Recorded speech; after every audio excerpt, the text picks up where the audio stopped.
This is a short book review of this book by Nassim Taleb, Fooled by Randomness. It was the first book he wrote. He wrote around 5 of a famous collection of books called Inserto.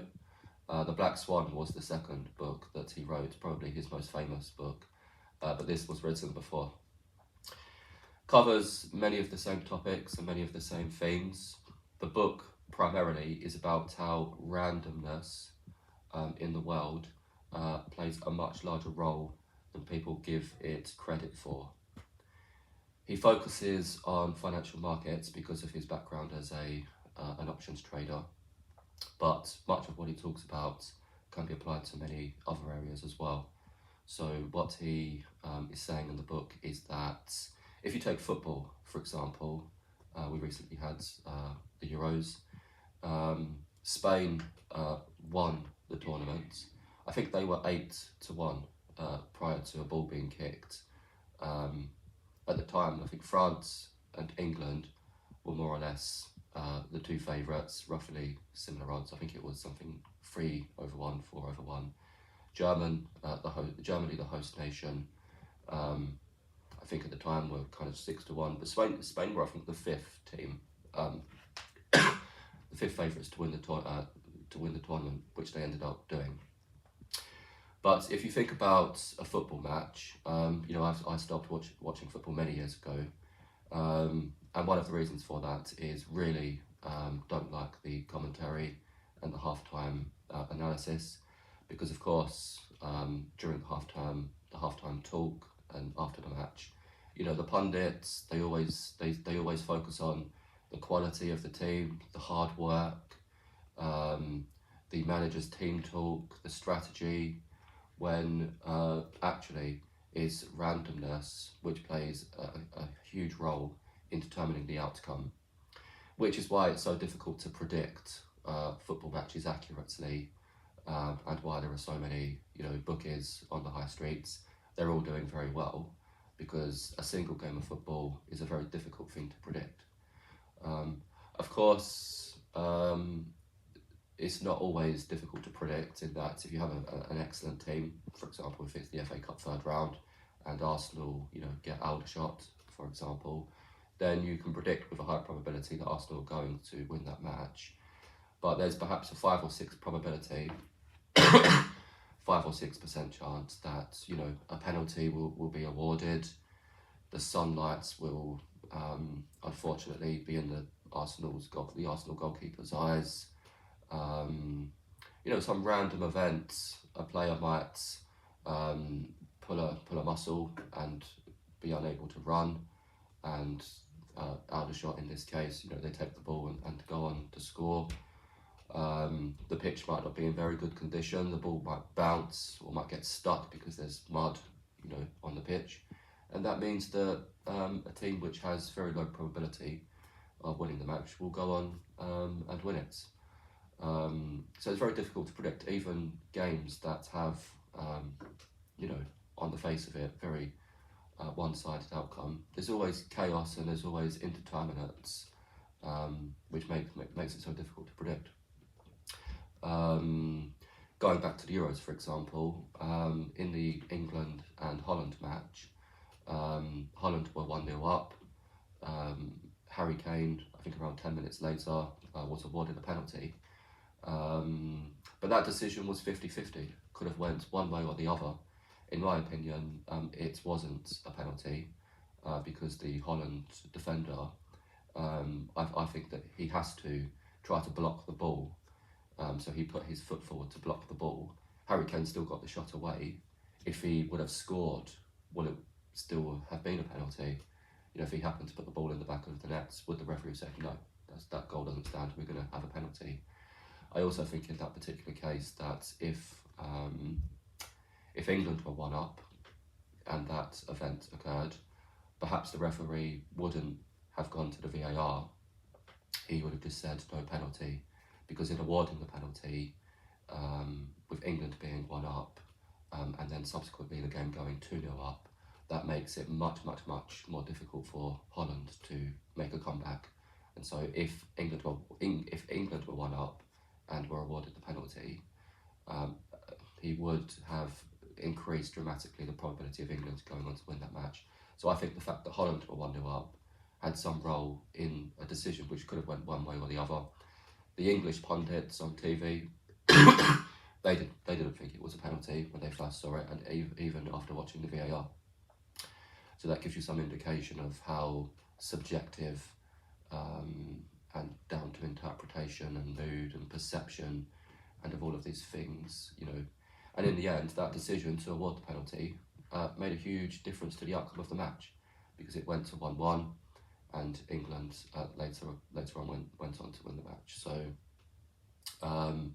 even some time ago, I can't remember which year it was, it may have been 2014, but the year England played Germany, I think it was in a quarter-final, and it was Frank Lampard. He hit a wonderful strike of the ball. It was around 30 yards out, and if I remember correctly, in that case, the ball did actually cross the line. It should have been a goal, but technology wasn't available then to check it, and I think the goal didn't stand. So there are always these randomness in a game of football. It's partly why people love it, because it makes it quite exciting. But you know, if it were to go 2-0 England, if it was already 1-0 England and the referee made that decision to make it 2-0, then the average, the most common score in football is 1-1. So if you award a penalty, that makes it 2-0. If the average score is 1-1, that means on average a football team scores one goal every 45 minutes. So that dramatically reduces the probability that the other team are going to come back to win the match, when one goal makes a huge difference to the possible outcomes.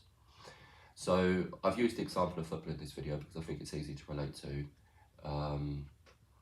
and it just makes watching games perhaps more interesting as well when you think about, just take a step back and don't be blinded by, you know, the events that are happening on the screen, and just looking at the players, just trying to think about where does chance, how is chance influencing where the ball is moving, and ultimately the score of the match. To that point, let me read you a short excerpt from the book, because I think it's quite pertinent to this particular point. So in this part of the book, he's talking about asymmetries, and he says, asymmetric outcomes mean that the payoffs are not equal. So this is talking about uncertain, it's talking about bets that can be made where the outcome is not equal with regards to the payoff. So for example, a simple coin toss is a symmetrical bet, because you know, the probability of getting heads is 50%, the probability of getting tails is 50%. But these are asymmetric, so the payoffs are different. So let me just read you what he says. So, assume I engage in a gambling strategy that has 999 chances in 1,000 of making $1, and 1 chance in 1,000 of losing $10,000. My expectation is a loss of close to $9, obtained by multiplying the probabilities by the corresponding outcomes. The frequency or probability of the loss, in and by itself, is totally irrelevant. It needs to be judged in connection with the magnitude of the event. Here, the first event of making $1, which has 999 chances in 1,000, is far more likely than B. Odds are that we would make money by betting on this outcome. But that does not mean it's a good idea to do so. So relating this to football, what effectively he's saying here is that it would not make sense to bet £1,000 on Arsenal not being relegated. So the odds on Arsenal not getting relegated would probably be around 1 over 1,000. So if you went to a bookmaker's and you said £1,000 Arsenal to stay up, they would give you 1 over 1,000, so you'd make £1 profit. If Arsenal were to finish 8th or 9th, you'd make £1 profit.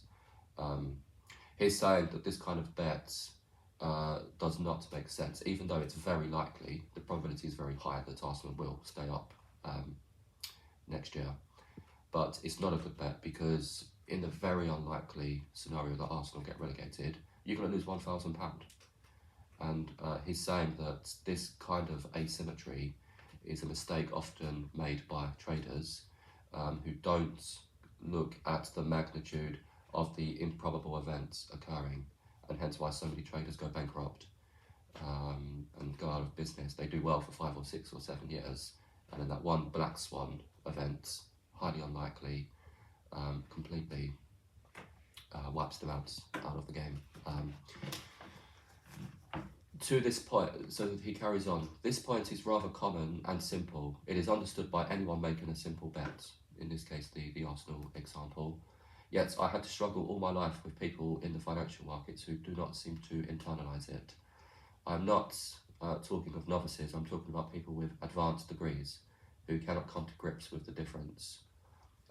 So he's quite critical of commentators and people within financial markets, and they don't really consider the asymmetry of a bet and the potential of a blow-up of the highly improbable completely taking out all of the gains made in 10 years. So he looks at this in quite an interesting way.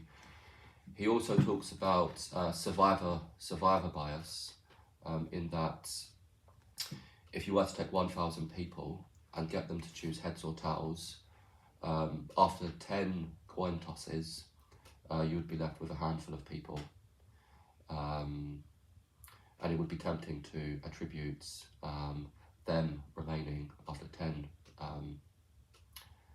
flipping of the coin, 10 coin tosses, down to skill or to luck, but down to skill or decision making. But in this particular case, it's purely down to luck, purely down to chance. And he says in the book that people attribute their success to skills and their failures to bad luck. And again, this goes to his point about how people are not willing to accept that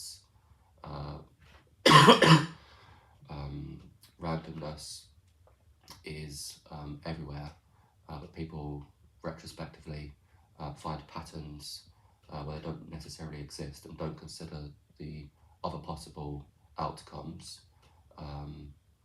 that could have occurred. Other things he talks about, he does give a number of examples, so it's quite broad in what he talks about. He talks about many areas of mathematics and statistics. He talks about how if you give a very large number of monkeys typewriters, eventually one of them will type the entire works of Shakespeare. You know, it's just, it will happen if there are enough monkeys. If you give an infinite number of monkeys, you know, a typewriter, at some point one will, just by chance, type the entire work of Shakespeare. And he compares this to the so-called skill of many traders, in that they've had huge success. They've had huge success simply down to luck and down to chance, and that they were just lucky. In other possible worlds, he also talks about many worlds. In string theory, there is an idea that there are many worlds. Schrodinger's cat is a topic that might be worth researching, in that anytime there's two or more possible outcomes, 2 or more universes are created, and you happen to be in the one where one particular event occurred, but you could have just as well been in the other universe. So it's all about probabilities. So check out Schrodinger's cat if you want to learn more about that. But so it's quite interesting because he breaks off onto many different tangents and talks about different analogies, kind of writings by different philosophers and economists. So it is very interesting. I'll share with you his conclusion in the book, because in some sense it kind of summarises what the book is about. and then I'll leave it to you to decide whether or not you want to go off and buy the book.